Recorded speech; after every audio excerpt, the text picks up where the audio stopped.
Hey guys, I was playing around with the concept of Superbowl boxes. I don't know if any of you, I'm sure the older generation would remember Superbowl boxes. This is where you would basically get a grid from 0 to 9 um, in a tabular format, and then you get the team names on the top and the left.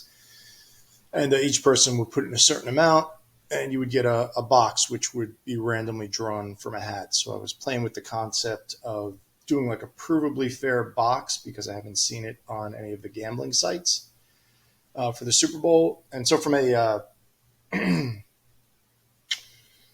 mathematical standpoint, with the blockchain, it's pretty straightforward. You can,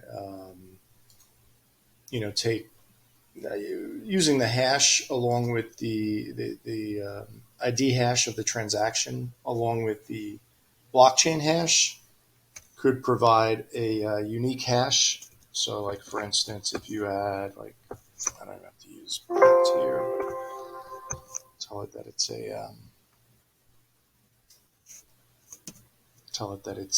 a hex number. I couldn't think of the word.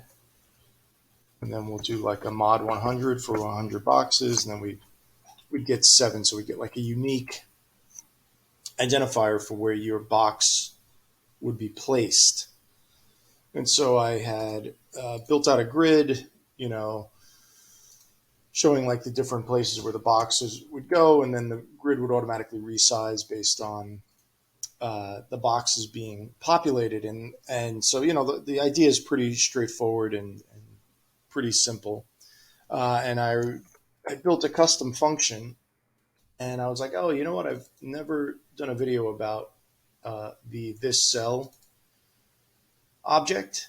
And I said, okay, like ThisCell is probably one of the more powerful objects in Excel. And I don't even think I recognized it in all my years of programming.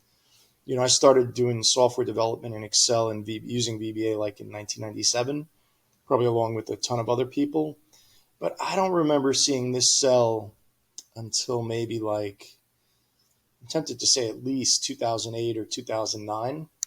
And I probably just never recognized it. And in all fairness, I mean, I don't write a ton of like custom functions, but the times I have used it, it's very powerful. And for those of you that don't know, ThisCell helps you identify the calling cell of the function. So like for this instance here, what I'm doing is I'm saying, all right, let's use my custom function to scan left and look for a number and then increase it by 1.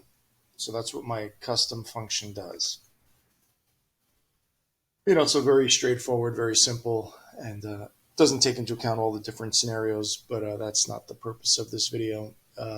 Purpose of this video is to highlight ThisCell. So ThisCell, in this instance, will fire a bunch of times for a bunch of different calls. But then the question is, right, how do you know where the calling function is from? And that's where ThisCell comes into play. So for instance, I've turned on the volatility so that it will fire for all of my sheets, so we can do a refresh or a recalc and figure out where this is coming from. So like on this first call, we'll step through and we'll see what the range is set to. We can even just, hit ThisCell directly. You can see the first call was from cell F3, which is the cell that I happen to be in. And, pretty straightforward here. It's just looking left until it finds a number, and then it's going to increase that number by 1, so we get a run. But you see it fires again immediately because there are other cells that have to be recalculated. You see next it's calling on cell G3. So ThisCell, very powerful, nice extension of the range object, but very useful when you're calling custom functions.